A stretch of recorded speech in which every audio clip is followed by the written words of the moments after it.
I'm sitting here today, 82 years old, and there's one memory that still makes my hands shake when I think about it. It was Christmas Eve, 1987.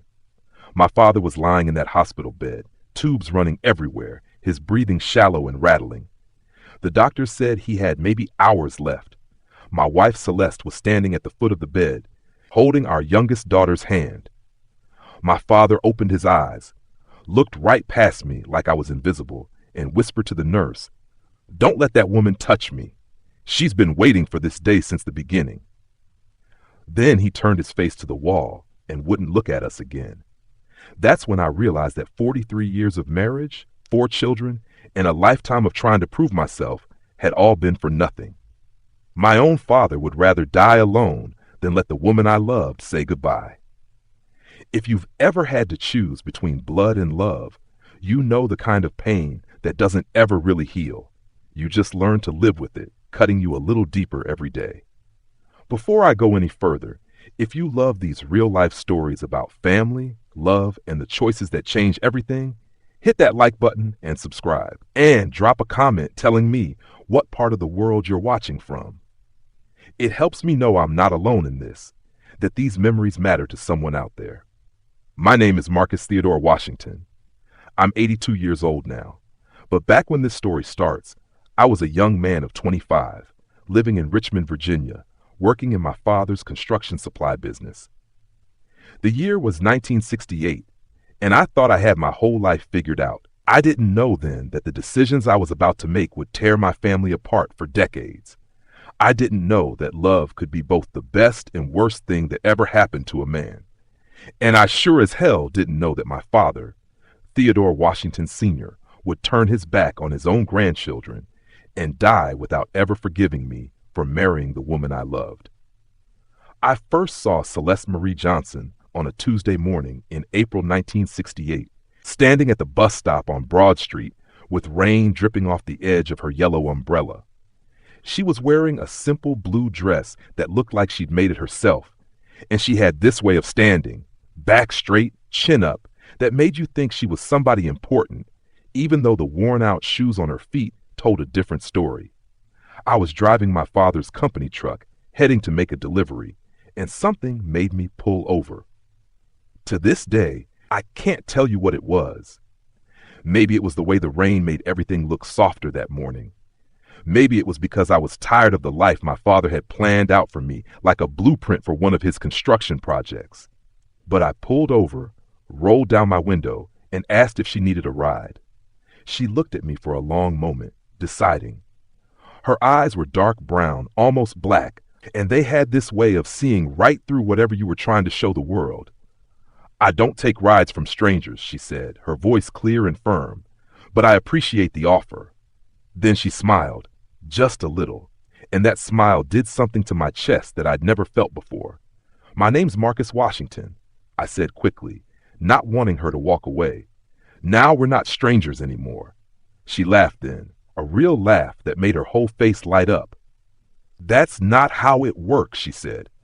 "But I'm Celeste Johnson, and I'm going to be late for work at the hospital if this bus doesn't come soon." I told her I'd wait with her, and she said I didn't have to. But I turned off the truck and got out anyway, standing there in the rain with her like I had all the time in the world. We talked for 20 minutes before her bus came.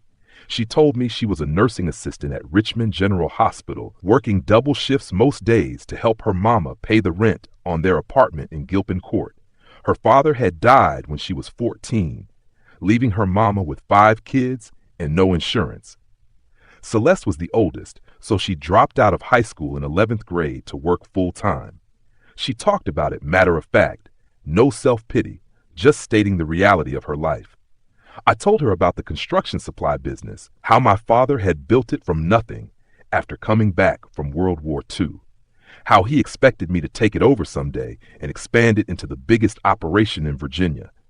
I didn't tell her that the thought of spending my whole life counting inventory and managing accounts made me feel like I was suffocating. I didn't tell her that my father had already picked out the woman I was supposed to marry, Margaret Preston, whose father owned the largest construction company in the state. That was supposed to be my future, a business merger wrapped up in a wedding dress.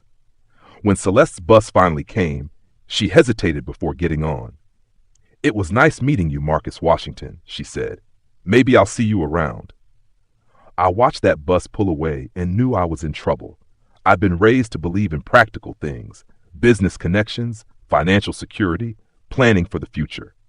But standing there in the rain, watching that yellow umbrella disappear into the crowd of passengers, I felt something that had nothing to do with any of that. I felt alive. I felt like I'd been sleepwalking through my life and suddenly woke up. That night, I couldn't stop thinking about her, about the way she talked about her family without shame, even though they didn't have much, about how she dropped out of school to take care of people she loved, about that smile that made everything else seem less important. For 3 weeks, I drove past that bus stop every Tuesday and Thursday morning, hoping to see her again.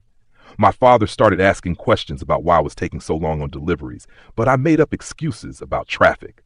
Finally, on the 4th Thursday, she was there. Same blue dress, same yellow umbrella, same straight-backed posture that made you respect her before she even spoke. This time, when I offered her a ride, she accepted. "I've seen you drive by," she said as she climbed into the truck. "You're either very determined or slightly crazy." I laughed and told her maybe a little of both. We drove through the city with the windows down, and she told me more about her life, how her younger brothers were still in school, how her mama took in sewing to make extra money, how Celeste was saving up to finish her GED someday. I told her things I'd never told anyone. How sometimes I felt like I was living my father's dream instead of my own. How I didn't know if the construction supply business was what I wanted, but I didn't know what else there was. She listened without judging, and when I dropped her off at the hospital, she touched my hand and said, "Thank you for seeing me, Marcus." Not just giving me a ride, actually seeing me. I started picking Celeste up 3 mornings a week, and those drives became the best part of my days. We talk about everything.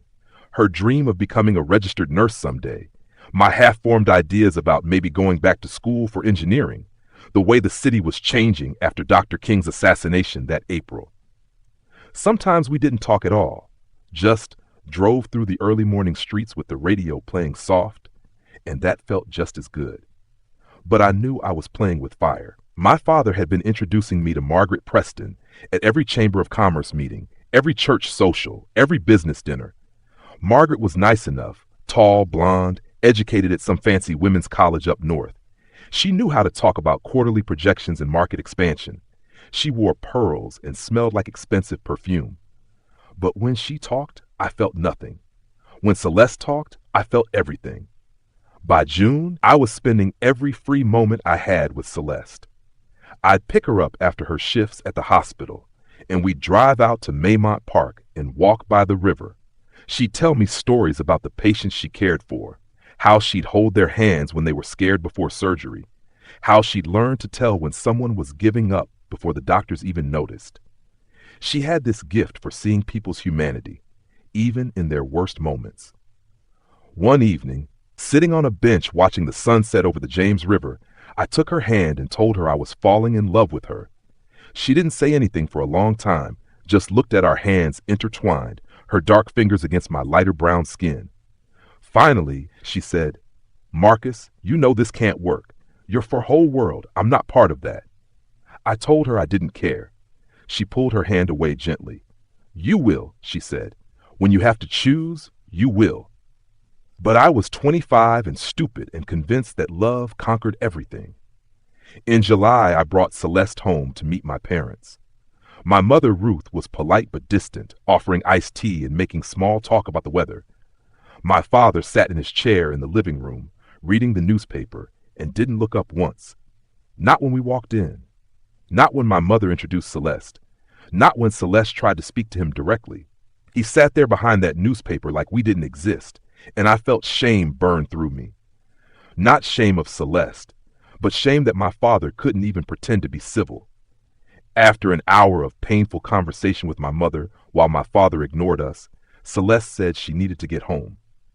In the truck, she was quiet until we got to her neighborhood. Then she said, Your father looked at me like I was something he'd scraped off his shoe. You saw that, right? I had seen it. I'd felt it. But I was too angry to admit how much it had hurt. That night, my father came into my room without knocking. He stood in the doorway, big and imposing in his undershirt and work pants, and said, "You're not going to marry that girl." I was sitting on my bed, and I stood up to face him. "Her name is Celeste," I said.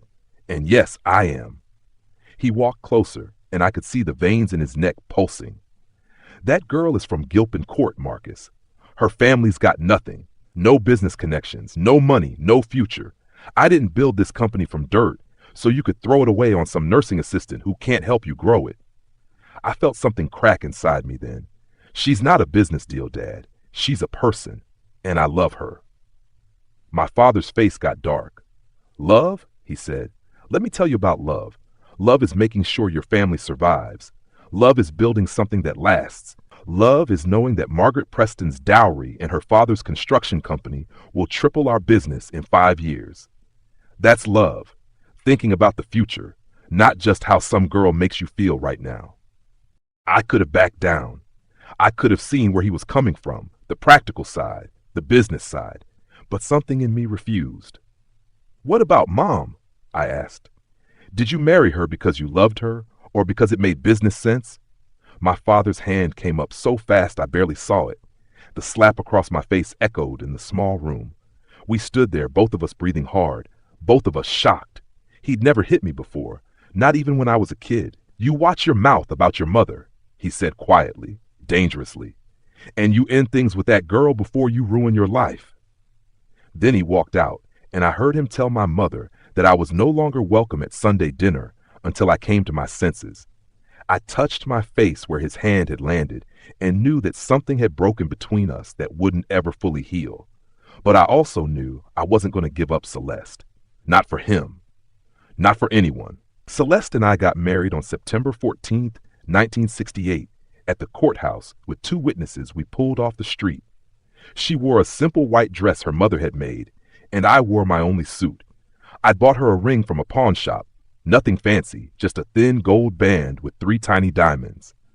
When the judge pronounced us husband and wife, Celeste cried, and I thought they were happy tears. Later, she told me she was crying because she knew what it was going to cost me. She was right, but I was too young and stubborn to understand what she meant. We spent our wedding night in a motel room off Highway 1, eating Chinese takeout and watching I Love Lucy reruns on a black and white TV. It wasn't fancy, but it was ours. In that moment, I thought that was enough. I thought love really could conquer everything. My father found out about the marriage when I came to work Monday morning wearing my ring. He was in his office, going over inventory sheets, and he looked up when I walked in. His eyes went straight to my left hand. For a long minute, he didn't say anything. Then he stood up, walked to the filing cabinet, and pulled out an envelope. He tossed it on the desk. "That's your last check," he said. "You're no longer employed here." I stared at the envelope like it might bite me. "Dad, you can't." "I can," he interrupted. "This is my company. I built it and I decide who works here, and I don't employ fools who throw away their future for a girl from the projects." The way he said projects made my skin crawl. "She has a name," I said again. "Her name is Celeste, and she's my wife." My father sat back down and picked up his pen like I'd already left. "Then you'd better figure out how to support her, because you're not doing it on my dime. Get your personal items and leave. I'll have security escort you out if necessary." I packed up my desk in a daze, a few photos, some personal files, a coffee mug my mother had given me for my birthday. The other employees watched from their desks, not saying anything. Some looked sympathetic. Some looked like they agreed with my father. I walked out of that building knowing I'd never be invited back. That night, I told Celeste what had happened. We were sitting in the tiny apartment we'd rented in Oregon Hill, 1 bedroom, a kitchen the size of a closet, thin walls where you could hear the neighbors arguing. She didn't cry. She didn't say "I told you so," even though she could have. She just held my hand and said, "We'll figure it out. We always do." Over the next few months, I learned what it meant to start from nothing. I got a job doing grunt work at a different construction supply company for half what my father had paid me. Celeste kept working double shifts at the hospital. We ate rice and beans most nights. We couldn't afford to heat the apartment properly, so we slept under every blanket we owned. My mother tried to visit once in November. She came to our apartment on a Thursday afternoon when she knew my father would be at the Rotary Club meeting. She brought a casserole and some of my old clothes she'd found in my room. Celeste made tea, and we all sat awkwardly in our cramped living room. My mother kept looking around at the peeling paint, the secondhand furniture, the crack in the window we covered with duct tape. "Marcus," she said finally, "you could still fix this. Apologize to your father. Maybe things with this girl." "Mom," I interrupted. "Her name is Celeste. She's my wife. And I'm not apologizing for marrying her." My mother's eyes got glassy. "He's talking about writing you out of the will," she said quietly.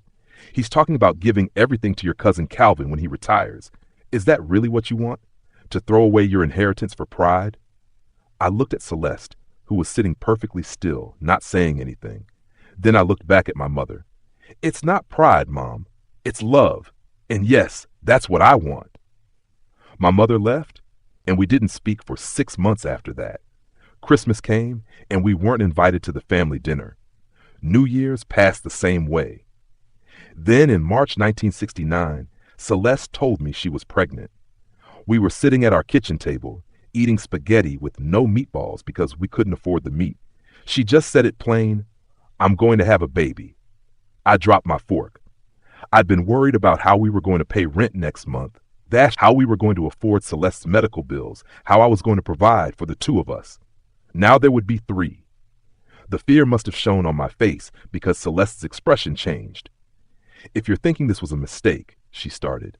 "No," I said quickly.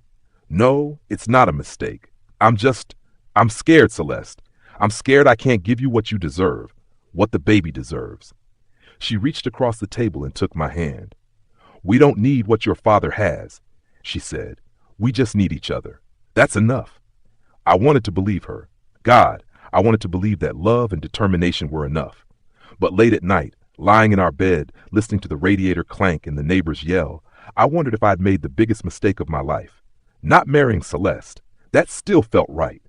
But bringing a child into this struggle, this poverty, this uncertainty, that scared me more than anything ever had. Our son, Marcus Jr., was born on November 12, 1969, at Richmond General Hospital, where Celeste worked. He came 3 weeks early, and the labor was hard. 23 hours of Celeste sweating and screaming while I held her hand and felt completely useless. When they finally placed him in my arms, this tiny 6-pound human with Celeste's dark eyes and my nose, something shifted in my chest. I looked at his small face, his tiny fingers wrapped around my thumb, and I made a promise. I promised him I'd be better than my father.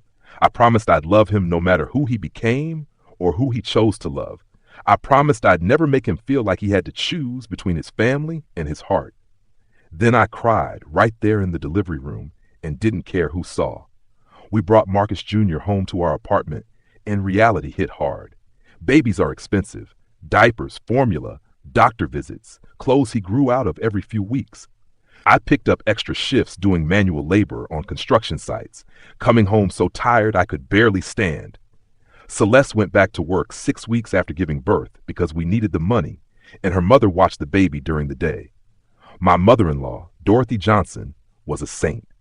She never complained, never asked for payment, never made us feel like we were failing, even when we clearly were.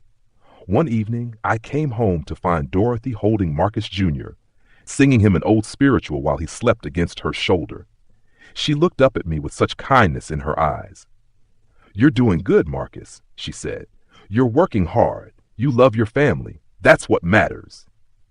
I almost broke down right there. Nobody in my own family had said anything like that to me in over a year.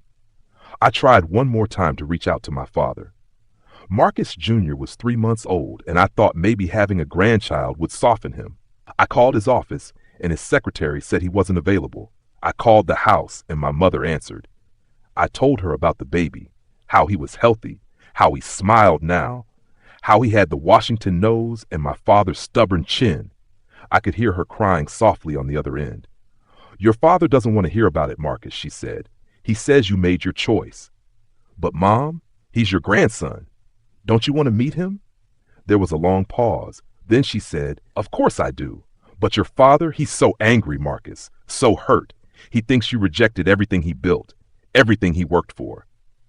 I didn't reject him, I said. I just chose love instead of money. Why can't he understand that? Because, my mother said quietly, in his mind there's no difference. Providing for family is love to him, and you walked away from his ability to provide for you. She promised to work on him, but I could hear in her voice that it was hopeless. Months turned into years. We had our second child, Sarah, in 1971, and our third, Michael, in 1973. Each time I sent my father a birth announcement. Each time it came back unopened. We moved to a slightly bigger apartment, then finally saved enough for a tiny house in Northside. It needed work. The porch was sagging, the roof leaked, the furnace was on its last legs, but it was ours. I'd worked my way up to project manager at the construction supply company, and Celeste had become a licensed practical nurse. We weren't rich, but we weren't drowning anymore. The kids were healthy and happy. On paper, we'd made it work. But there was always this hole, this absence. Every Christmas, every Thanksgiving, every birthday, I felt it. My kids were growing up without knowing their paternal grandparents. They had Dorothy and Celeste's siblings, aunts and uncles who showed up for every recital and baseball game. But my side of the family was a ghost story. Names I mentioned, but people they never met.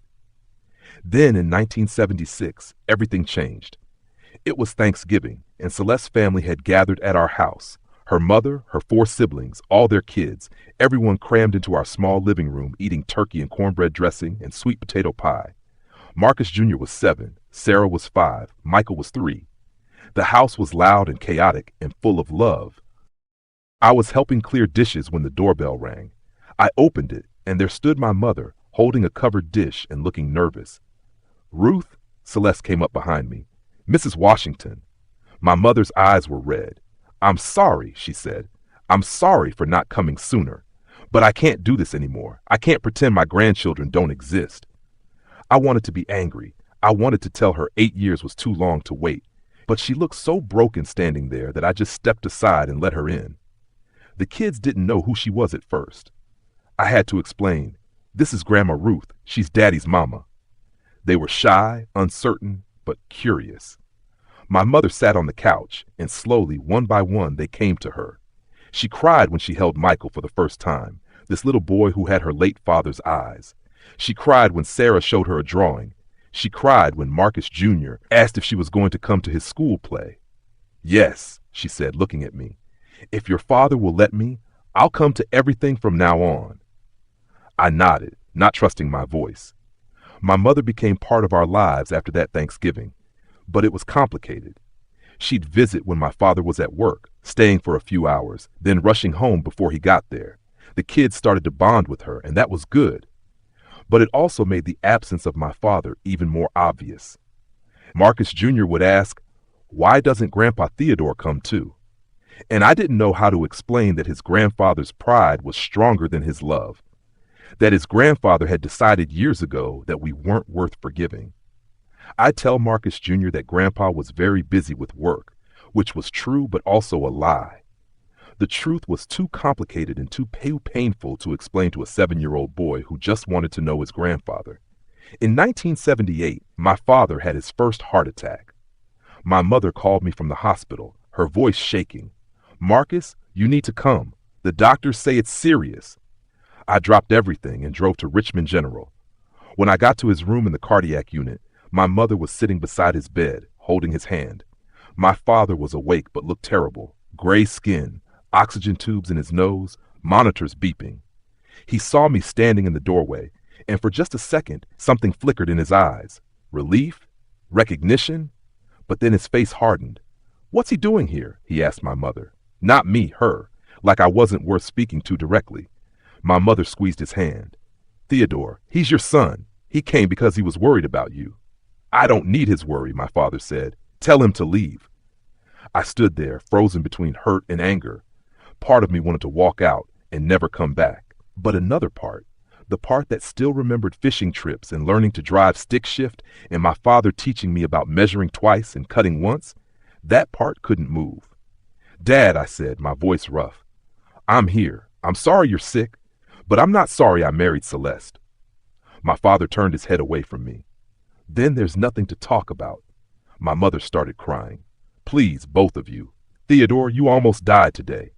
Don't you think it's time to let go of this anger? But my father kept his face turned to the wall.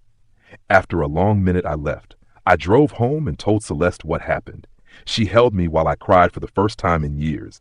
Big, ugly sobs that came from somewhere deep. He's dying, I said into her shoulder. And he still won't forgive me. What if he dies and it ends like this? Celeste stroked my hair. Then you'll know you did everything you could, she said. You can't force someone to love you the way you need to be loved, Marcus. Not even your father. My father survived that heart attack and came home after 2 weeks. The doctors told him to change his diet, reduce stress, exercise more. He ignored most of it and went back to running his business the same way he always had. My mother kept visiting us in secret, and I kept hoping that one day he'd soften. That one day I'd get a call saying he wanted to meet his grandchildren. That one day he'd realize blood was thicker than pride, but that call never came. Instead, the years kept passing. Our fourth child, Jennifer, was born in 1979. My father didn't acknowledge her existence. The kids got older. Marcus Jr. started playing baseball. Sarah became obsessed with books. Michael was the class clown. Jennifer was still a baby, but already showing signs of being the smartest one of all of us. They were good kids. Great kids. And my father was missing all of it because he couldn't let go of the fact that I'd married a woman from the projects instead of a business partner's daughter. In 1982, we all got together for a family reunion at my cousin Calvin's house. Calvin had taken over a larger role in my father's company, essentially becoming the son my father wished he'd had. The reunion was big. Aunts, uncles, cousins I hadn't seen in years. My mother had convinced my father to come, though he'd initially refused when he heard I'd be there. We arrived with all 4 kids dressed in their Sunday best. Celeste had spent days making sure they looked perfect, teaching them manners, preparing them to meet family who might not be kind. My father was sitting in a lawn chair under a big oak tree, holding court with the other old men in the family. When we walked into the backyard, conversation stopped. Everyone stared. Some of my relatives came over to greet us warmly. Some didn't. My father didn't even look up. The kids were confused. Marcus Jr., now 13 and starting to understand more, whispered, "Dad, why is Grandpa Theodore ignoring us?" I didn't have a good answer. We stayed for 2 hours, making polite conversation with relatives, eating potato salad and ribs, pretending everything was normal. My father never spoke to us. Not once.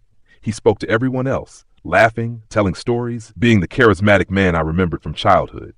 But when we were near, he'd turn away or go silent. When it was time to leave, Celeste herded the kids toward the car. I stood there for a moment, looking at my father across the yard. He finally looked back at me, and our eyes met. I wanted to see something, regret, longing, anything. But his face was blank, empty, like he'd practiced not feeling anything when he looked at me. That's when I finally understood. This wasn't going to change. He'd made his decision 14 years ago, and he was going to stick to it until one of us died. I got in the car, and we drove home in silence. If you're still with me, if you're feeling this in your chest, drop a comment and let me know. Because this is where it gets darker. This is where I learned that forgiveness doesn't always come before the end. And sometimes the people you love the most are the ones who hurt you deepest. The phone call came on a Tuesday morning in October 1985. I was at work reviewing blueprints for a new warehouse project when my secretary told me my mother was on the line. Something in her voice made my stomach drop. I picked up the phone, and before I could even say hello, my mother was talking fast, her words tumbling over each other. "Marcus, it's your father. He's had another heart attack. A bad one. They're doing emergency surgery right now at MCV. You need to come." I told her I'd be there in 20 minutes and hung up. My hands were shaking as I grabbed my keys. After everything, all the years of silence, all the rejection, all the pain, my first instinct was still to go to him. That's what hurt the most. Despite everything, I still loved him. I still wanted him to love me back. When I got to the hospital, the cardiac surgery waiting room was full of family. My mother was there, looking 10 years older than she had just weeks ago. My cousin Calvin was there with his wife. Various aunts and uncles filled the chairs, speaking in hushed tones. They all looked at me when I walked in, and I could see the question in their eyes. "What are you doing here?" My mother stood up and came to me, hugging me tight. "Thank you for coming," she whispered. "I know it's hard, but he's still your father." I wanted to ask if he'd want me here, but I already knew the answer. We waited for 6 hours. 6 hours of stale coffee and uncomfortable plastic chairs and people avoiding eye contact with me. Calvin finally came over and sat beside me. We'd been close as kids, but the business had driven a wedge between us too. "Marcus," he said quietly, "I'm glad you're here. I know things have been complicated." "Complicated," I repeated. "That's one word for it." He looked down at his hands. "For what it's worth, I think he made a mistake. I've seen your kids at the reunions. They're good kids. He's missing out." It was the closest anyone in my father's circle had ever come to admitting that maybe, just maybe, he'd been wrong. The surgeon finally came out at 6:30 in the evening. He was a young man, couldn't have been more than 40, with tired eyes and surgical scrubs still on. "Mrs. Washington?" he said, looking at my mother. She stepped forward, and I stood beside her. The surgeon glanced at me, then back to her. "The surgery went well, all things considered.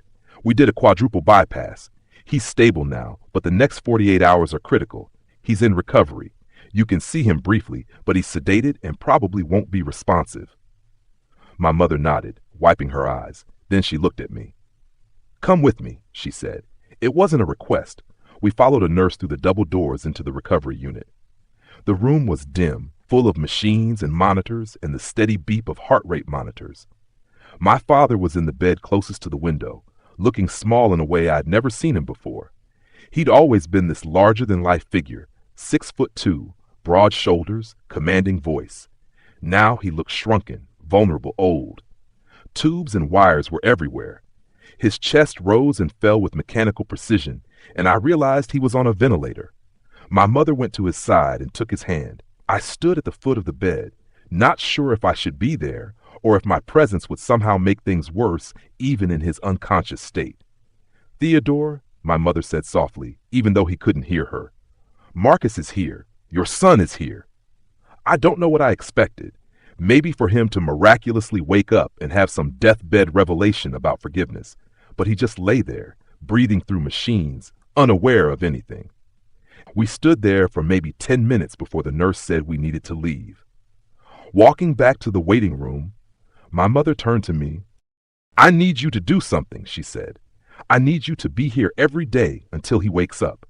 I need him to see that you came, that you stayed." I wanted to tell her that my presence might make things worse, that he might be angrier finding out I'd been there.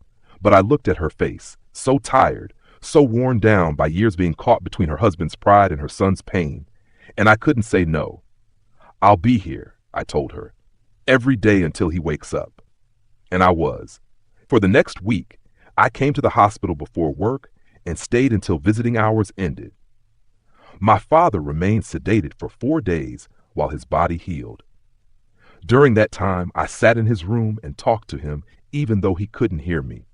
I told him about his grandchildren, how Marcus Jr. had just been accepted to Virginia Commonwealth University on a baseball scholarship, how Sarah had won the school spelling bee 3 years running, how Michael could fix any engine he got his hands on, how little Jennifer was reading at a 5th grade level even though she was only 6. I told him about Celeste, how she'd finally gotten her RN degree after taking night classes for years, how she was the best nurse on her floor, how patients requested her specifically because she made them feel safe. I told him about the house we'd bought in Henrico County, nothing fancy but ours, with a yard big enough for the kids to play in. I told him all the things I'd wanted to share for 17 years, but never could. And he just lay there, breathing through machines, his face peaceful in a way I'd never seen it when he was awake. On the 5th day, they took him off the ventilator, and he started breathing on his own. On the 6th day, he opened his eyes. I wasn't there when my father first woke up.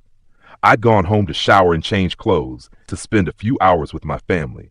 Celeste had been holding down the fort alone all week, and I needed to check in to remind my kids that I was still their father, even though I was spending every waking moment at the hospital. When I got back to MCV that evening, my mother met me in the hallway outside his room. Her face was strange, not happy, exactly, but not devastated either. "He's awake," she said. "He's been asking for you." For a moment, I didn't believe her. I thought I'd misheard. "He's asking for Calvin?" I said. "No," my mother said firmly. "For you. He asked where Marcus was. I told him you'd been here every day, and he got quiet. Then he said he wanted to see you." My heart was pounding as I walked into that room. My father was sitting up slightly, still connected to monitors but alert. He looked at me when I came in, and for the first time in 17 years, he didn't look away. "Marcus," he said. His voice was hoarse from the breathing tube, but it was his voice. "Sit down." I sat in the chair beside his bed, not sure what to expect. My father was quiet for a long minute, just looking at me. Then he said, "Your mother tells me you've been here. Every day." I nodded. "Yes, sir." "Why?" he asked. Not angry, just genuinely curious. I thought about all the answers I could give. Because you're my father, because I was raised right, because I hoped it might change things between us. But I told him the truth. Because despite everything, I still love you, I said. And I couldn't stand the thought of you dying thinking I didn't. Something shifted in his face. Not softening exactly, but a crack in the armor. "I almost died on that table," he said quietly. "The doctor told me afterward that my heart stopped for 2 minutes. They brought me back, but for those 2 minutes, I was gone." He paused, looking at his hands. "You know what I thought about in that darkness? Not the business, not the money I'd made, or the buildings I'd built. I thought about you, about the day you were born, and how I held you and promised myself I'd give you everything I never had. And then I thought about the last 17 years, and how I'd thrown all that away because I was too proud to admit I might have been wrong." I couldn't breathe. I was afraid if I moved or spoke, this moment would shatter like glass. My father continued, "I've been a fool, Marcus. A stubborn, prideful fool. I thought I was protecting you by pushing you toward Margaret Preston, toward building an empire. But what I was really doing was trying to live through you, trying to make you into what I thought I should have been." He looked directly at me then. "Tell me about my grandchildren. Tell me about your wife. Tell me about the life I've missed." So I did. I told him everything. How Marcus Jr. could throw a curveball that made grown men weep. How Sarah had memorized entire chapters of books and could recite them word for word. How Michael had rebuilt a motorcycle from scrap parts in our garage. How Jennifer could already play piano by ear at 6 years old. I told him about Celeste, about how she'd stood by me when I had nothing. How she'd never once said "I told you so" when things got hard. How she'd built a career while raising 4 kids and never complained. I told him about family dinners at Dorothy's house, about Christmases where we couldn't afford much, but the kids never felt poor because they had love. And my father listened to every word with tears running down his face. When I finished, he was quiet for a long time. Then he said, "I want to meet them. All of them. Will you bring them?" I felt something break open in my chest. "Yes," I managed to say. "Yes, of course." "And your wife," he continued. "I owe her an apology. I owe you all an apology. I don't know if you can forgive me." "Dad," I interrupted. "You're alive. You're here. And you're asking." "That's enough. We can work with that." My father reached out his hand, and I took it. His grip was weak from surgery, but it was there. Real. After 17 years, my father was finally reaching for me instead of pushing me away. We sat like that until the nurse came in and said visiting hours were over. As I was leaving, my father called my name. "Marcus," I turned back. "I'm proud of you," he said. "I should have said it a long time ago, but I'm saying it now. You're a better man than I ever was." I couldn't speak, so I just nodded and walked out. In the hallway, I finally let myself cry, not from pain this time, but from relief, from hope, from the feeling that maybe, just maybe, we could find our way back to each other. That night, I told Celeste everything. We were sitting at our kitchen table, the house quiet with all the kids in bed. When I finished, she was crying too. "Do you want to go?" I asked her. "To the hospital? To meet him? She wiped her eyes. Marcus, I've wanted to meet your father as his daughter-in-law for 17 years, not as the woman who ruined his plans, but as the woman who loves his son. If he's ready for that, then yes, I want to go. The next day was Saturday. I called my mother and told her we'd all come to visit that afternoon. She was so excited she could barely speak. I gathered the kids and told them what was happening, that Grandpa Theodore wanted to meet them, that he'd been sick and stubborn for a long time, but was trying to make things right now. Marcus Jr., now 17 and understanding more about adult complexities, asked the question I'd been dreading. Dad, why didn't he want to meet us before? Was it because of Mom? I looked at Celeste, and she nodded, giving me permission to tell the truth. Yes, I said. Your grandfather had different ideas about who I should marry. When I married your mother instead, he got angry and cut us off, but he's realized he was wrong and he wants to fix things now. Sarah, 15 and always the peacemaker, said, Well, better late than never, right? Michael, 12 and always the skeptic, just shrugged. Jennifer, only 7, asked if Grandpa Theodore would be nice. I think so, baby, I told her. I really think so. We walked into that hospital room like we were walking into church, quietly, respectfully, not sure what to expect. My father was sitting up in bed, still connected to monitors, but looking more alert than he had days before. When he saw us all file in, Celeste first, then the kids, then me, his face did something I'd never seen before. It crumpled. He tried to hold it together, but when Jennifer, our youngest, walked in holding Celeste's hand, he just broke down. My mother was there too, standing by the window, and she was crying before we even made it through the door. Theodore, Celeste said, her voice steady despite how hard this had to be for her. I'm Celeste. It's good to finally meet you properly. She walked to his bedside and, to my complete shock, took his hand.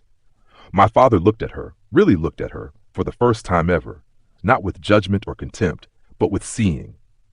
I'm sorry, he said. Not a polite sorry, but a deep, broken sorry that came from somewhere real. I'm so sorry for what I put you through, for how I treated you, for making you feel like you weren't good enough when the truth is, I wasn't good enough. You took care of my son when I threw him away. You raised my grandchildren to be good people when I wasn't there. I'm sorry. Celeste squeezed his hand. I forgive you, she said simply. For Marcus's sake, for the kids' sake, and for your sake. Life's too short to carry hate. Then she turned to the kids. Come on, y'all. Come meet your Grandpa Theodore.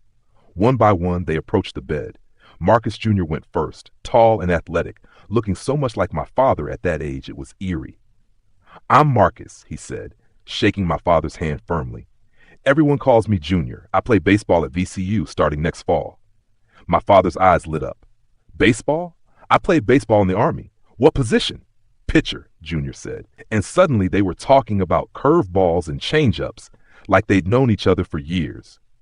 Sarah went next, shy but brave, telling him about the books she loved and how she wanted to be a teacher someday. My father listened like every word she said was the most important thing he'd ever heard. Michael, always the tough guy, was hesitant at first, but when my father asked him about the motorcycle I'd mentioned, he opened up about engines and mechanics. They talked shop, and I could see my father's respect for this 12-year-old kid who could rebuild motors. Then Jennifer, our baby, stepped forward. She'd been hanging back, clutching her mother's hand, but curiosity finally won out. Are you really my grandpa? She asked in her small voice. My father nodded, not trusting himself to speak. Can I hug you? She asked. Won't it hurt your heart? That broke him again. Come here, sweetheart, he said, and she carefully climbed onto the bed and hugged him gently. I watched my father hold his youngest grandchild for the first time, this 7-year-old girl he'd never acknowledged existed, and I saw something in him I thought was dead. Softness, vulnerability, love that wasn't tied to conditions or expectations. We stayed for 2 hours.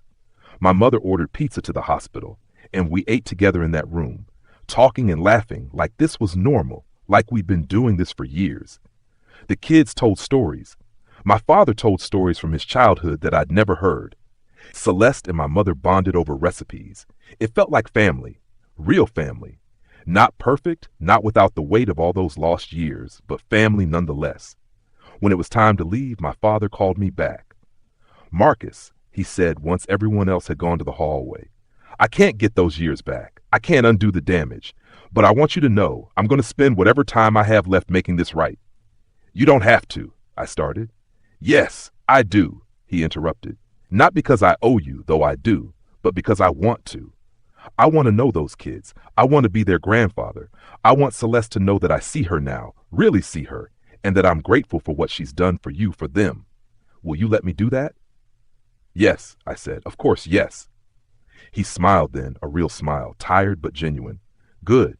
Now get your family home. And Marcus, bring them back next week. Don't make me wait 17 more years. I laughed despite the tears in my eyes. I won't, Dad. I promise. My father came home from the hospital 3 weeks later.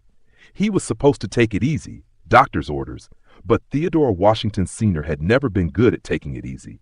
Instead, he started calling every Sunday morning, talking to the kids, asking about their week, their dreams, their problems.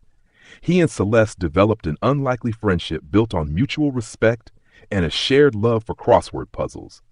He started coming to Marcus Jr.'s baseball games, sitting in the bleachers with my mother, cheering louder than anyone. He came to Sarah's academic award ceremonies and told anyone who would listen that his granddaughter was going to be valedictorian. He spent hours in our garage with Michael, teaching him things about engines I didn't even know. He took Jennifer to the park every Saturday morning, pushing her on the swings and buying her ice cream. For 2 years, we had what I'd always wanted, a real relationship with my father.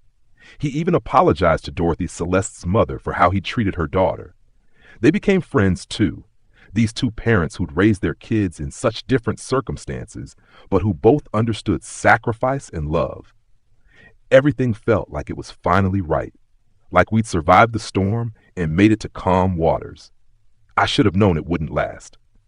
December 1987, 2 days before Christmas. The phone rang at 2 in the morning, and I knew before I answered it. You always know when that kind of call is coming. My mother's voice was steady but hollow. Marcus, your father's had another heart attack. You need to come now. The doctors don't think. She didn't finish the sentence. She didn't have to. Celeste drove because my hands were shaking too hard. The kids stayed home. Marcus Jr. was now 19 and in charge. When we got to the hospital, my mother was in the hallway outside the ICU with Calvin and several other family members. Her face told me everything. We were too late. He's still alive, she said, reading my expression. But barely. They're keeping him comfortable. He's been asking for you. I went into that room, and it was like stepping back in time to 1985, except this time I knew we wouldn't get another miracle. My father was on a ventilator again, but his eyes were open. When he saw me, he raised one hand slightly. I went to him and took it. Hey, Dad, I said, trying to keep my voice steady. I'm here. He couldn't speak around the breathing tube, but he squeezed my hand. His eyes moved to Celeste, who'd come in behind me, and he squeezed again, his way of saying he was glad she was there. The doctor came in and explained that my father's heart was giving out. They could keep him on machines, but there was no coming back from this. It was just a matter of time, hours, maybe a day at most. My mother made the decision to keep him comfortable, but not to do any more interventions. We gathered in that room, me, my mother, Celeste, Calvin, a few close family members. We took turns sitting with him, holding his hand, saying goodbye. When it was my turn alone with him, I said everything I'd held back for years. I told him I forgave him for the lost time. I told him I understood he'd done what he thought was best, even when he was wrong. I told him that these last 2 years had meant everything to me, that getting to see him be a grandfather had healed something in me I didn't even know was broken. I told him I loved him. My father's eyes never left my face. He couldn't speak, but I could see he was trying to say something. His mouth was moving around the tube, frustration in his eyes. It's okay, Dad, I said. You don't have to say anything. But he kept trying, so finally I called the nurse. Is there any way he can speak? Just for a minute? She looked doubtful, but said she could remove the tube briefly, though it would be painful and his voice might not work. I looked at my father, asking permission with my eyes, and he nodded. They took the tube out, and he coughed hard, gasping. When he could finally speak, his voice was barely a whisper, and I had to lean in close to hear. Tell the kids. he rasped. Tell them Grandpa Theodore loved them. Tell them, I'm sorry, I wasted so much time. They know, Dad, I said. They know you love them. And Celeste, he continued, his eyes moving to where she stood by the door. Tell her she was right for you. Better than anyone I could have chosen. I was the fool, not you. Celeste came to the bedside, tears streaming down her face. I hear you, Theodore, she said, and I'm grateful we got these 2 years. That's more than some people ever get. My father smiled slightly, then looked back at me. Marcus, you were always the better man. Don't forget that. Then he closed his eyes and his breathing started to change. The nurse put the tube back in, but we all knew it was almost over. We stood around his bed, my mother holding one hand, me holding the other, Celeste with her hand on my shoulder, Calvin at the foot of the bed, other family members filling the room. At 4:47 a.m. on December 23, 1987, Theodore Washington Sr.'s heart stopped. The monitors went flat. The nurse checked for a pulse, looked at us, and shook her head. My mother collapsed into a chair, sobbing. I just stood there, still holding my father's hand, feeling the warmth start to leave his skin. He was gone. After everything, the years of anger, the reconciliation, the brief window of what could have been, he was gone. And I was left with 2 years of good memories and 17 years of pain, trying to figure out which would define how I remembered him. The funeral was 3 days later, the day after Christmas. The church was packed with people from my father's business, from the community, from our family. Everyone had a story about Theodore Washington, how he'd helped them, mentored them, given them a chance. In their stories, he was a giant, a self-made man, a pillar of the community. And he was all those things, but he was also the man who'd cut off his only son for 17 years because pride mattered more than love. Both things were true. During the service, I gave the eulogy. I stood at that pulpit and looked out at all those faces. My family, my father's business associates, people I'd known my whole life, and people I'd never met. I could have given the sanitized version, the one that made him sound like a saint, but that wouldn't have been honest, and my father deserved honesty, even in death. My father was a complicated man, I began. He built a successful business from nothing. He provided for his family. He mentored young men in his industry. He was strong, determined, and brilliant. He was also stubborn, prideful, and capable of holding grudges that should have died years before they did. I saw some people shift uncomfortably, but I continued. When I was 25 years old, I fell in love with a woman my father didn't approve of. And for 17 years, he cut me out of his life completely. He missed the births of his 4 grandchildren.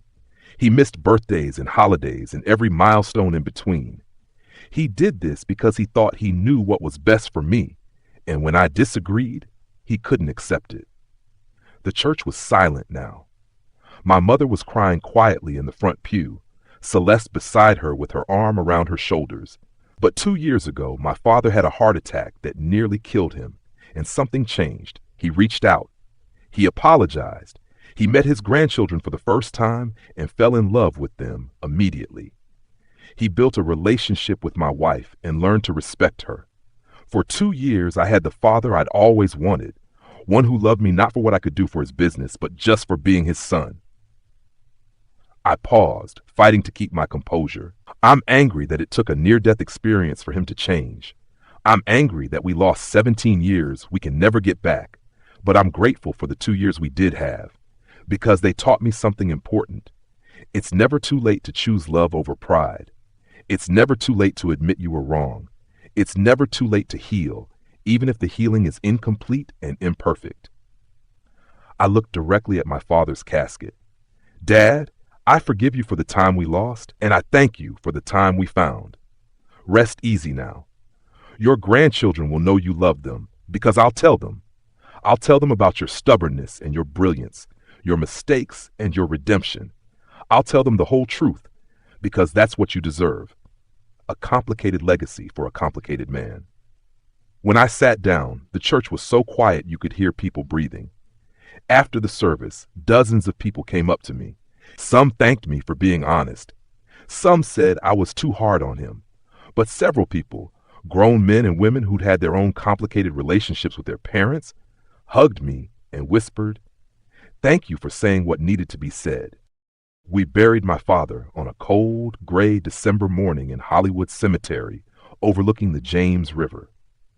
As we lowered his casket into the ground, I thought about all the fishing trips we'd taken on that river when I was a kid.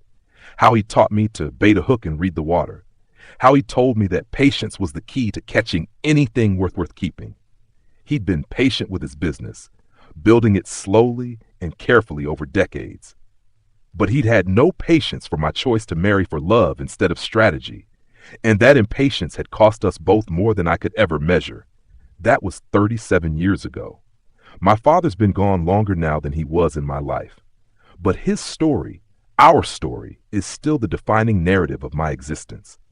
Everything that came after was shaped by those years of separation and those brief 2 years of reconciliation.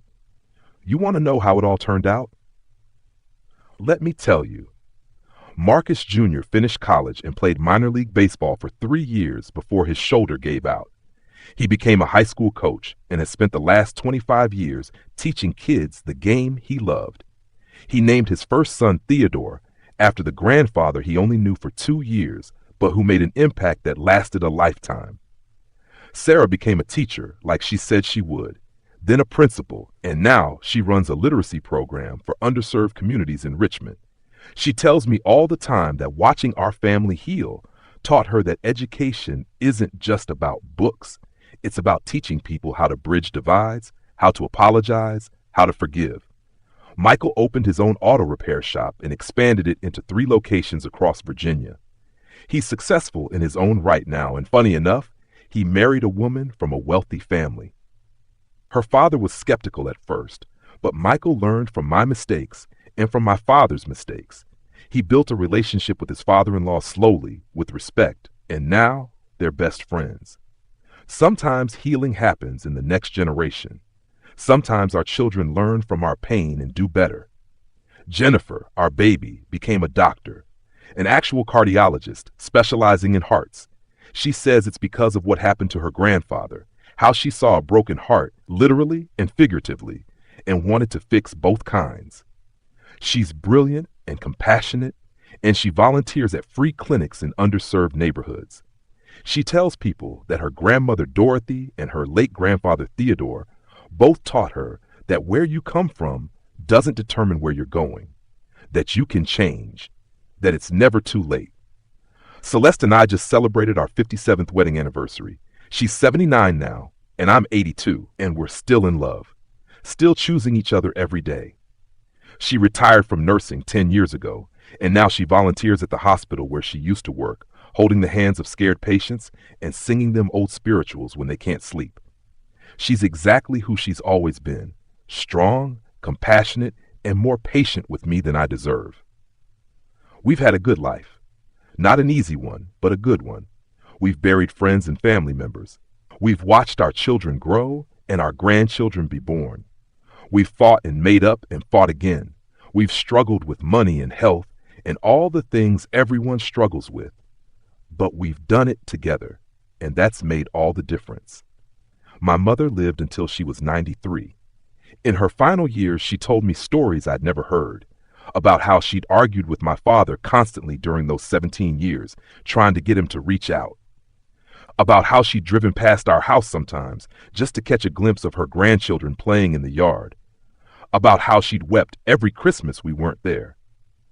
She also told me that the day my father decided to forgive me after that first heart attack was the happiest day of her life. I got my son back, she said, and your father got his soul back. He'd been carrying that anger like a stone around his neck for so long. Letting it go freed him. I wish it hadn't taken a near-death experience, but I'm grateful it happened at all. I think about my father often, about what we lost and what we found, about whether 2 years of reconciliation can balance out 17 years of rejection. I don't know if there's a right answer to that. Some days I'm still angry. Some days I can't believe how much time we wasted because he couldn't let go of his plans for my life. But most days, I'm just grateful. Grateful that he changed before he died. Grateful that my children got to know him, even briefly. Grateful that Celeste got to hear him apologize and say she was right for me. Grateful that he and I got to say I love you before the end. Not everyone gets that. Some people die with the rift still there, with words unspoken and wounds unhealed. We came close to that ending, but we didn't get it. We got something messier and more complicated, but ultimately more hopeful. We got redemption, incomplete and imperfect as it was. If you're still watching, if you've stayed with me through this whole story, let me tell you what I learned. First, pride will destroy you faster than any disease. My father was a brilliant man who built an empire, but his pride almost cost him everything that actually mattered. Don't let your pride keep you from the people you love. Don't let your plans for someone else's life override their right to choose their own path. Second, it's never too late to apologize, never too late to reach out, never too late to admit you were wrong. My father apologized at 74, and it changed everything. If he died without doing that, my life would have been completely different. Don't wait for a heart attack or a cancer diagnosis or some other crisis. Apologize now. Reach out now. Heal what you can while you can. Third, forgiveness is complicated. I forgave my father, but I still carry the pain of those lost years. Both things are true. You can forgive someone and still grieve what was lost. You can love someone and still acknowledge they hurt you deeply. Healing isn't about pretending the pain never happened. It's about finding a way to carry it that doesn't break you.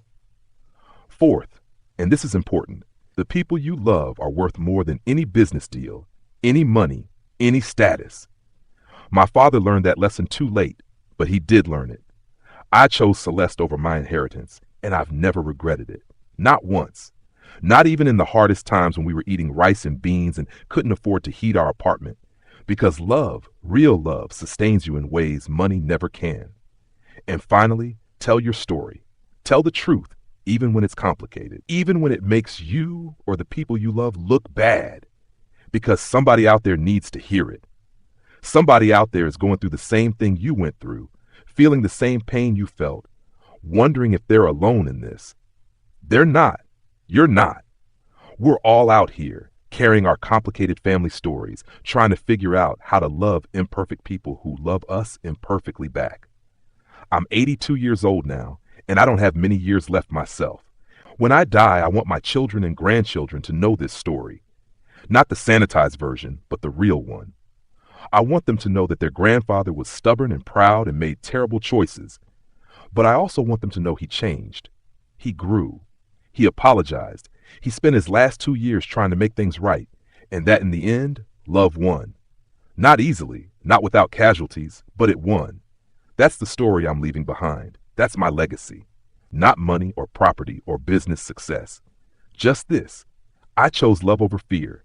I chose forgiveness over bitterness. I chose family, messy and complicated as it was, over pride.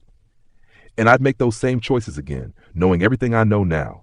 Every painful moment, every lost year, every hard conversation. Because the alternative, a life lived for someone else's expectations, in a marriage without love, estranged from my own truth, that would have been a death sentence disguised as success.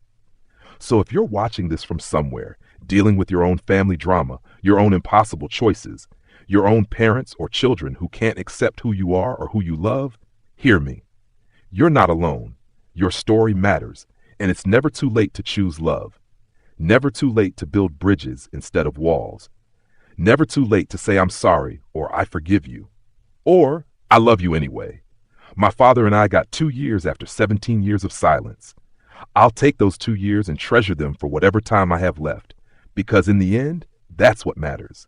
Not the years we lost, but the love we found. Not the mistakes we made, but the healing we chose. Not the perfect ending we didn't get, but the real ending we did. Imperfect, bittersweet, and ultimately redemptive. If you've made it this far, thank you for listening to an old man's story. Drop a comment and tell me where you're watching from. Tell me if this resonated with you. Tell me about your own complicated family stories. Because that's how we heal, by telling the truth, by listening to each other, by knowing we're not alone in this messy, beautiful, painful, incredible journey of being human. Before I finish, let me tell you one more thing. One more moment that I think about almost every day.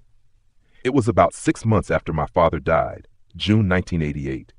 Celeste and I were cleaning out my parents' house, helping my mother sort through decades of accumulated life. We were in my father's study, going through his desk drawers, when I found a locked metal box in the bottom drawer.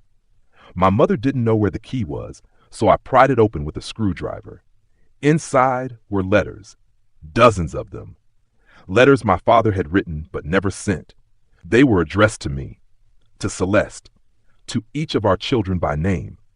The earliest one was dated March 1969, a month after Marcus Jr. was born. I sat on the floor of that study and read them all, and with every page, I cried harder. In those letters, my father poured out everything he couldn't say out loud. He wrote about holding me as a baby and promising to give me a better life than he'd had. He wrote about his own father, who'd been harsh and unloving, and how he'd sworn he'd be different. He wrote about the day I told him I was marrying Celeste, and how betrayed he'd felt, not because of who she was, but because he'd had this whole vision of my future, and I'd shattered it. He wrote, "I know I'm being unreasonable. I know she's probably a good woman, but I can't let go of feeling like I failed somehow, like all my planning and work meant nothing if you won't follow the path I laid out." In letters from the 70s, he wrote about driving past our apartment, sitting in his car, watching through the window as we ate dinner. He wrote about seeing Marcus Jr. playing in the yard and wanting to get out and introduce himself, but not being able to move. He wrote, "My pride is a prison I built myself, and I don't know how to escape it. I see my grandson growing up without me, and it's killing me, but I don't know how to cross the distance I created." There were letters from the early 80s where he wrote about his first heart attack, about lying in that hospital bed thinking he was going to die without ever meeting his grandchildren. "Marcus came to see me," he wrote. "He came even though I've been terrible to him. He came because he still loves me, and I don't deserve that kind of love." I wanted to reach out to him, but the words wouldn't come. I've held on to this anger for so long that I don't know how to let it go. And then there were the letters from after our reconciliation, from 1985 to 1987. These were different, full of joy, full of gratitude, full of regret for the wasted years. He wrote about Marcus Jr.'s baseball games, about how watching his grandson pitch reminded him of his own youth. He wrote about Sarah reading to him from her favorite books and how her intelligence humbled him. He wrote about Michael's mechanical genius and how proud he was. He wrote about Jennifer climbing into his lap and calling him Grandpa like it was the most natural thing in the world. And he wrote about Celeste. "I was wrong about her," he wrote in a letter dated November 1986. "She's not just good for Marcus. She's good, period. She's kind and strong and smarter than I gave her credit for. She raised my grandchildren to be decent human beings when I wasn't there to help. She forgave me when she had every right to hate me. She's the daughter-in-law I should have welcomed from the beginning, and I wasted 17 years being too stubborn to see it." The last letter was dated December 20th, 1987, 3 days before his final heart attack. In it, he wrote, "If something happens to me, I need Marcus to know this. Those 2 years we had at the end were worth more to me than all the years before combined. Not because they erased what I did, but because they showed me what I should have been doing all along.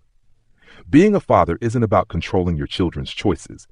It's about loving them through their choices, even when you don't understand or agree. Being a grandfather isn't about legacy or business partnerships. It's about pushing kids on swings and teaching them to fish and letting them know they're loved unconditionally. I finally figured it out, but I figured it out so late. If I could do it all over, I'd welcome Celeste into our family the day Marcus brought her home. I'd be at the hospital when each of my grandchildren was born. I'd be at every birthday, every Christmas, every ordinary Tuesday night dinner. I'd choose love over pride from the beginning. But I can't do it over. All I can do is be grateful for the time we did have and hope that Marcus knows, really knows, deep in his soul, that I loved him every single day, even when I was too proud and stupid to show it. I sat on that floor with those letters scattered around me, and I felt like my heart was breaking and healing at the same time. All those years, while we were living our separate lives, my father was writing these letters, processing his feelings, trying to work through his pride and stubbornness on paper. He'd been fighting with himself, arguing with himself, trying to find his way back to us. It didn't excuse what he did. It didn't give us back those 17 years, but it showed me that even when he was at his worst, even when he was cutting us off and refusing to acknowledge our existence, part of him knew he was wrong. Part of him was reaching out, even if only in letters he never sent. Celeste found me there an hour later, surrounded by papers, tears streaming down my face. She sat down beside me and read some of the letters. When she finished, she said, "He was human, Marcus, deeply flawed, but human, just like all of us." "I wish he'd sent them," I said. "I wish he'd let us know he was struggling with it, that he wasn't just completely indifferent." "Maybe he couldn't," Celeste said. "Maybe writing them was all he could manage until he finally broke through. At least we know now. At least you know he loved you the whole time, even when he couldn't show it." We kept those letters. I've read them probably 100 times over the years. Sometimes they make me angry that he had all these feelings but couldn't express them. Angry that he chose to suffer and make us suffer rather than just pick up the phone. But mostly they make me sad. Sad for my father, trapped in his own prison of pride. Sad for all of us, living parallel lives of longing and stubbornness.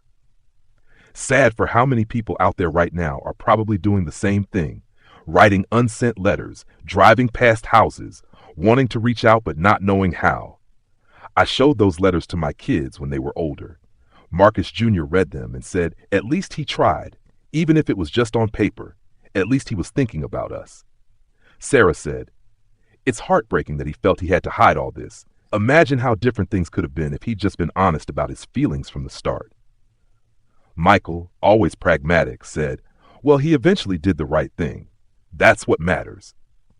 And Jennifer, our doctor, said, you know what I see in these letters? A man with undiagnosed anxiety and probably depression, trapped by toxic masculinity and generational trauma, unable to express emotion or admit vulnerability. It's actually really tragic. They were all right. Every interpretation was valid. Here's what I want you to understand. People are complicated. The person who hurt you most might also be the person who loves you most. They can exist simultaneously. The father who rejected me and the father who wrote those letters. The proud businessman and the grandfather who cried when Jennifer hugged him. We want people to be simple, to be all good or all bad, because that makes it easier to know how to feel about them, but life doesn't work that way. My father was both the man who slapped me across the face and told me I was ruining my life, and the man who whispered, I'm proud of you, with his dying breath. He was both the man who refused to meet his grandchildren for 17 years and the man who never missed a baseball game once he finally allowed himself to love them. He was both the man who hurt us deeply and the man who spent his last 2 years trying to heal what he'd broken. And I am both the son who resented him for decades and the son who held his hand as he died and told him I forgave him. I am both angry at the time we lost and grateful for the time we found. I contain multitudes, and so do you, and so did my father. That's what being human means. It means making terrible mistakes and sometimes finding the courage to fix them. It means being stubborn and proud and wrong, and sometimes, not always, but sometimes, being humble enough to admit it. It means hurting the people you love and being hurt by them and choosing to love them anyway. It means that redemption is possible, even if it's incomplete, even if it comes late, even if it's not enough to undo the damage, but it's something, and something is better than nothing. My father has been gone for 37 years now. I'm an old man myself, facing down my own mortality. I've had chest pains lately that remind me too much of how his story ended. I've started thinking about what I want my own children to know when I'm gone. And here's what I want them to remember. Yes, Grandpa Theodore made mistakes. Big, painful, costly mistakes. But he also tried to make things right. He loved you, even though he only got to show it for a short time. And your father, me, I made mistakes too. I was stubborn in my own way.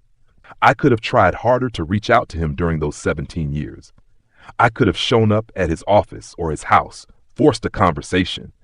Maybe it wouldn't have worked, but I didn't try. I was hurt and proud too, just in a different way.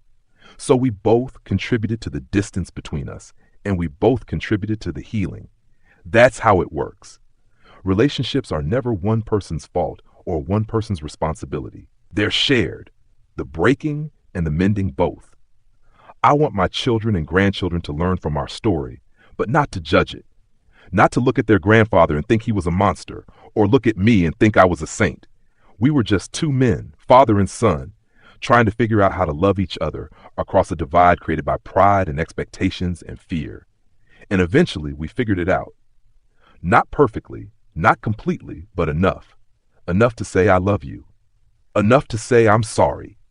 Enough to have 2 years of memories that I'll carry with me to my own grave.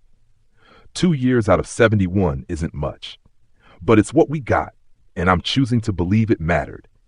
I'm choosing to believe that those 2 years of healing outweigh the 17 years of hurt, not because the math works out, but because the alternative is unbearable.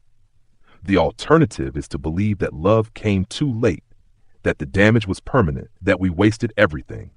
And I can't believe that. I won't believe that. So this is my story. This is my truth. An imperfect son and an imperfect father finding an imperfect peace before time ran out. A love that survived 17 years of silence because it was strong enough to wait, patient enough to hope, and brave enough to try again when the opportunity came. A family that broke and healed over and over because that's what families do. We're still here, me and Celeste, our 4 children, our 12 grandchildren, our 3 great-grandchildren so far. We're still choosing each other, still showing up, still trying to do better than the generation before us. We carry my father's memory with us, the good and the bad, the lessons learned from his mistakes and his redemption. And when I die, soon probably, given my age and my health, I'll die knowing that I chose love, that I married the woman I loved, that I raised children who know they're loved unconditionally, that I forgave my father and was forgiven in return. That's enough. That has to be enough. If you're still watching, thank you. Thank you for listening to this old man ramble about his life, his regrets, his small victories. Thank you for caring about a story that happened decades ago to people you've never met. Your attention, your compassion, your willingness to sit with someone else's pain, that matters more than you know. Drop a comment. Tell me where you're watching from. Tell me if this story touched you or taught you something or just made you feel less alone. Tell me about your own complicated family, your own impossible choices, your own journey toward forgiveness, or your struggle to get there. Because that's how we heal, together, by sharing our stories, by recognizing ourselves in each other's pain and hope and stubborn, resilient love. And if you're estranged from someone you love, a parent, a child, a sibling, a friend, consider this your sign. Reach out, write the letter, make the call. You might get rejected.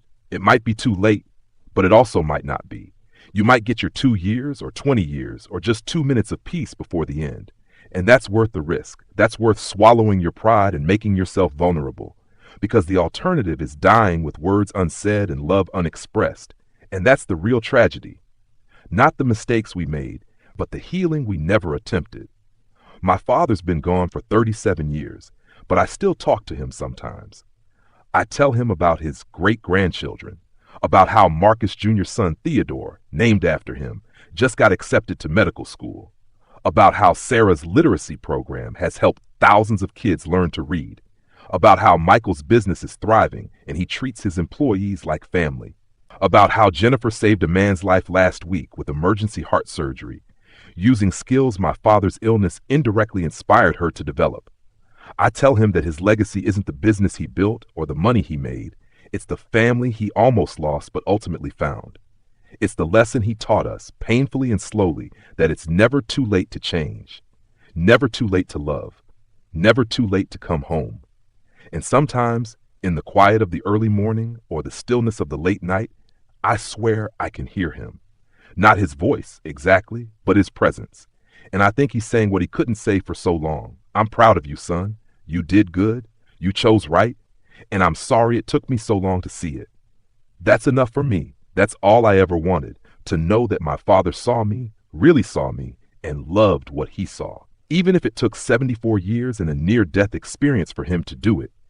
Even if we only got 2 years of that love lived out loud instead of hidden in unsent letters. Even if it wasn't perfect or complete or enough to erase all the pain. It was something. It was real. It was love.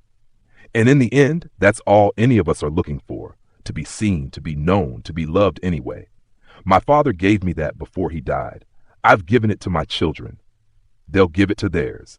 And maybe generations from now, someone in our family will tell this story and understand that love, complicated, messy, late blooming love, is the only thing that really lasts.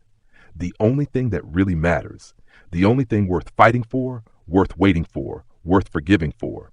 That's my story. That's my life. 82 years of loving and losing and finding and forgiving. And I'd live it all again, exactly the same way, just to get to this moment, here now, telling you that it's never too late.